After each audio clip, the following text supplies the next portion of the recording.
Hello and welcome dear learners. Today we are going to discuss a very important topic, that is learning.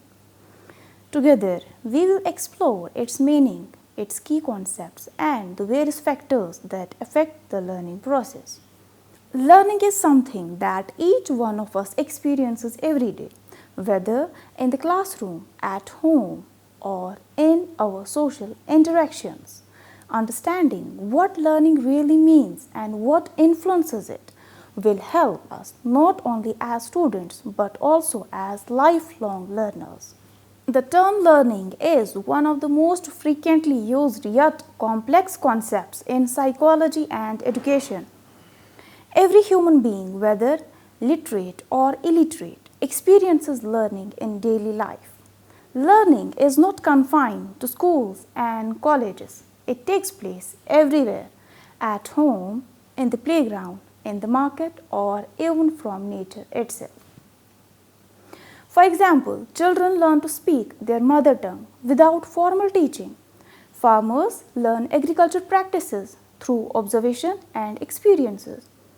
Professionals continually enhance their skills to stay relevant and effective in their fields. Classical Indian thought also reflected the idea that learning is not limited to books.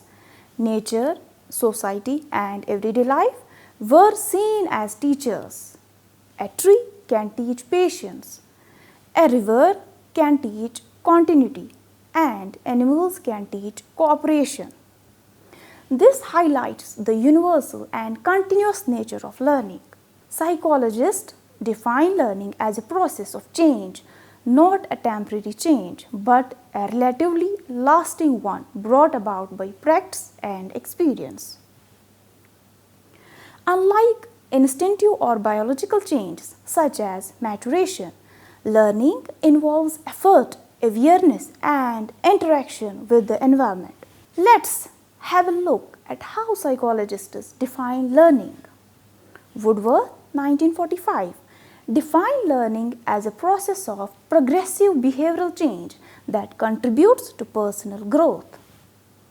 Smith, 1962, emphasized learning as not only the acquisition of new behavior but also the strengthening and weakening of unlearning of previous behaviors. These views highlight that learning is active, continuous, and always oriented towards adjustment. So, what does learning really mean?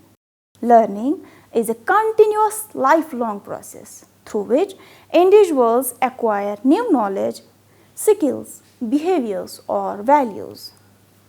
It occurs through study, practice, experience, or social interaction, and is not confined to formal education alone. Beginning at birth and continuing until death, learning enables individuals to adapt to the demands of changing environments. It involves both the acquisition of knowledge and skills that help in understanding concepts and performing tasks, as well as behavioral change that influences how one thinks, acts, or responds to situations, whether positively or negatively. Through learning, individuals develop adaptability, allowing them to solve problems and face challenges more effectively. As a lifelong process, it extends beyond the classroom and can take many forms, including self-directed study, personal experiences, observation, or formal instruction. Psychologists broadly describe learning as a relatively permanent change in behavior that results from experience and practice, rather than natural growth or maturation. For change to be considered learning, it must be enduring and not temporary. Examples of learning in everyday life include a child learning to walk, a student acquiring a new language, an employee mastering workplace technology, or an individual developing a hobby such as painting or music. Now let's have a look on definitions by various psychologists. Gates define learning as the modification of behavior that occurs as a result of experience and training. This view emphasizes that individuals do not merely accumulate knowledge but also change how they act and respond to the situations. Crow and Crow described learning as the process of acquiring knowledge, habits, and attitudes. These definitions highlight the cognitive and affective dimensions of learning, showing that it influences both intellect and personality. From these definitions, it can be concluded that learning is essentially a process of change.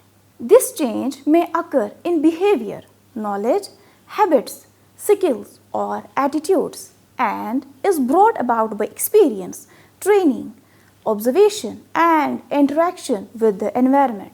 Psychologists emphasize that learning is not the result of mere growth or maturation, but arises from purposeful activity and practice. Now, let's turn to the characteristics of learning. Learning is one of the most fundamental processes of human life. It is through learning that individuals develop their personalities, acquire knowledge, form habits, cultivate attitude, and build the skills necessary to navigate their environment. From birth until death, human beings are constantly exposed to new experiences that shape their understanding and behavior.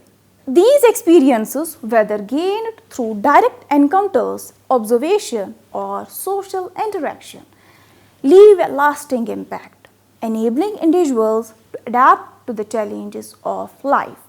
To understand learning more clearly, scholars and psychologists have identified certain nature and characteristics that define this process. These features not only explain how learning occurs but also highlights its significance for adaptation, survival, and personal development. Learning as a process, not a product. Learning is best understood as a continuous process rather than a fixed product. The result of learning, such as acquired knowledge, developed skills, or displayed attitudes, are merely its byproducts. The process itself involves active engagement, exploration, reflection, and reorganization of experiences. For example, when a student practices mathematics regularly, the formulas or problem-solving techniques they retain are the products of learning. However, the real essence of learning lies in continuous process of practicing, reflecting, and applying knowledge. Learning is purposeful. True learning does not occur randomly. It is generally goal-directed and purposeful. Learners engage with experiences and knowledge with the intention of achieving specific outcomes. For example, a medical student studies pathology with the purpose of becoming a doctor, while a musician practices an instrument to improve performance. Well said. It is not all learning is deliberate. Some learning may occur unintentionally. For instance, a child may pick up words from conversation without intending to learn grammar. Yet, the most meaningful learning is usually conscious and guided by purpose. Learning involves relatively permanent change. A key characteristic of learning is that it results in relatively permanent change in one's behavior, knowledge, or skill. Temporary changes such as cramming before an exam and forgetting soon after that cannot be regarded as genuine learning. Instead, real learning ensures lasting modifications.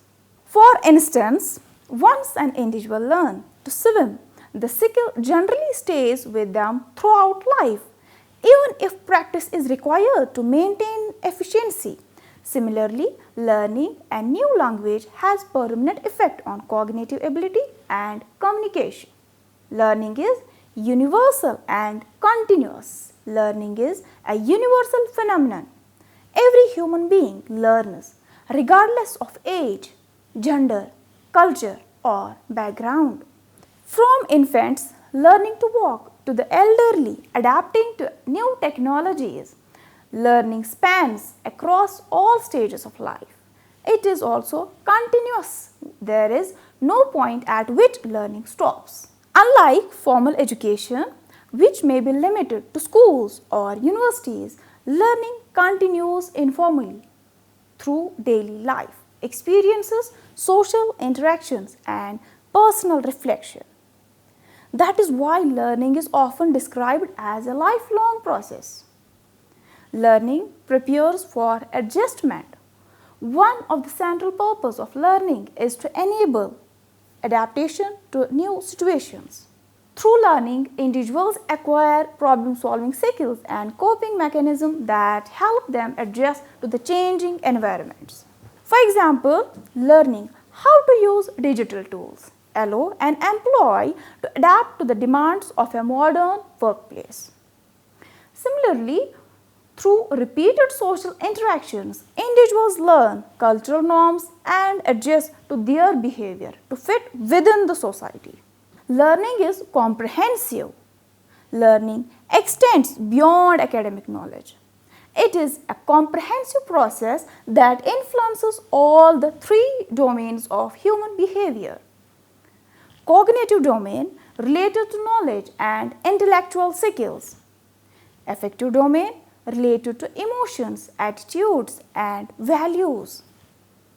Psychomotor domain related to physical skills and coordination. For instance, learning a sport involves psychomotor development, understanding rules, cognitive, and fostering teamwork and discipline. Affective. Learning leads to change in behavior. Learning always produces a change in behavior. Though not always in a positive direction, some changes may be favorable, such as acquiring effective study habits, while others may reinforce undesirable behavior like developing addiction or prejudices. Thus, learning is value neutral.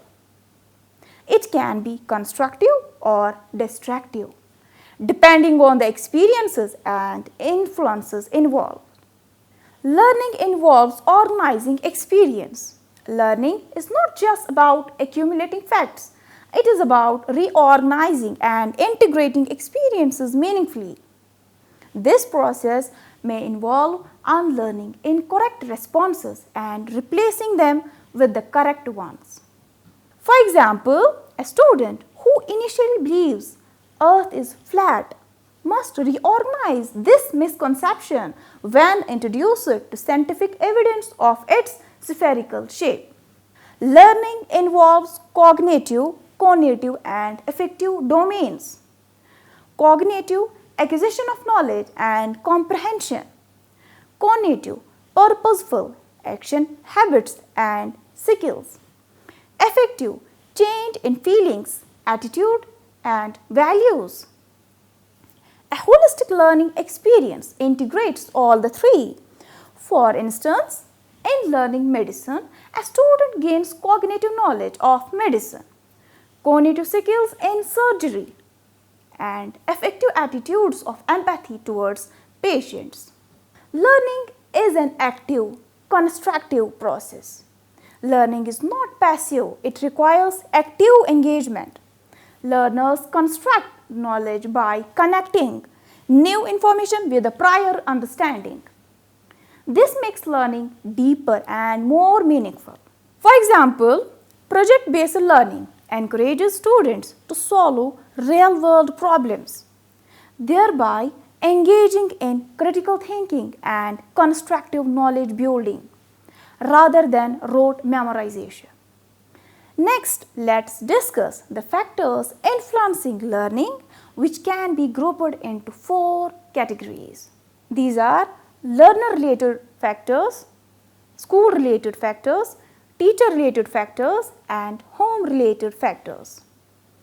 Learner-related factors. The first set of factors are those that lie within the learner. These are internal, personal conditions that directly shape learning outcomes. Maturation. Learning is possible only when learner has reached a certain stage of development. For example, you cannot teach a 6-month-old to walk because their body is not yet ready. If children are forced to learn before they are developmentally prepared, it may lead to wrong habits or frustration. Intelligence. Intelligence plays a significant role in learning. Generally, students with higher IQs grasp concepts faster. But remember, intelligence alone does not guarantee success. Other things like motivation, persistence, and good teaching are just as important. Attention. No learning can happen without attention.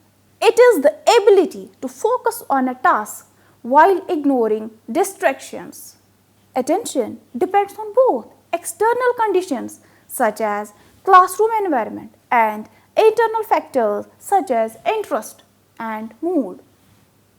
Teachers need to make lessons engaging so that learners remain attentive. Interest is closely tied to attention. As psychologist McDougall put it, interest is attention in readiness and attention is interest in action. Learners who are truly interested in subject naturally learn it better. Teachers should use examples, activities and zeal to sustain that interest. Fatigue, continuous efforts without rest leads to exertion, which reduces efficiency. Fatigue weakens concentration and retention. This is why regular breaks and variety in tasks are so important. Motivation. Motivation is the driving force behind learning. It directs behavior towards goals. A motivated student will work harder and persist longer. Teachers can boost motivation with praise, recognition, healthy competition, and by making learning meaningful. Self-concept. This refers to how learners see themselves, their strengths, weaknesses, and overall worth. A student with positive self-concept in mathematics will engage with confidence, while one with negative self-concept may avoid the subject. Positive experiences and encouragement help build strong self-concepts, which in turn improves learning. Teacher-related factors. Teachers play a central role in shaping learning. They are not just transmitters of knowledge, but also motivators, guides, and role models. Some key teacher-related factors include teaching methods. Interactive and learner-centered methods such as discussions, projects, and ICT-based approach help students engage more deeply. Communication skills. Clear explanations and effective questioning makes learning easier. Creativity and innovation. Designing interesting activities and relating content to real life promotes deeper understanding. Subject mastery. A teacher who knows their subject well and teaches with passion can truly inspire learners. Personality and behavior. Patience, empathy, and fairness help create a positive climate for learning. Classroom management. A well-disciplined, encouraging classroom allows smooth learning to happen. Feedback and evaluation. Constructive feedback help learners know their strengths and areas of improvement. Expectations from students. Finally, a teacher's expectations strongly influence achievement, and this is supported by the famous Pygmalion effect, which shows that students often rise to fall according to the expectations set by their teachers. School-related factors. The school itself provides the formal environment where learning takes place. Several conditions within the school affect educational quality. A healthy physical environment, clean, well-lit classrooms with proper seating and ventilation, infrastructure and facilities such as libraries, labs and ICT tools. A balanced teacher-pupil ratio so that students get enough personal attention. A culture of discipline and order that fosters productivity. Supportive leadership from the principal, which motivates teachers and sets a cooperative climate. A positive school culture with inclusivity, fairness and good peer relationships. A curriculum that balances academics with co-curricular activities like sports, arts and cultural events. Fair and transparent assessment practices that reduces fear and promote real learning. Finally, support services such as counseling, remedial teaching and special education facilities to address diverse learner needs. Home-related factors. The home environment is equally powerful in influencing learning. It forms the foundation of a child's earliest experiences.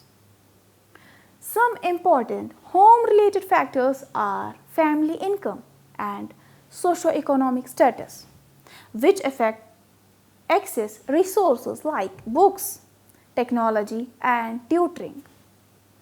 Parents' education and literacy, which determine how well they can guide and motivate their children.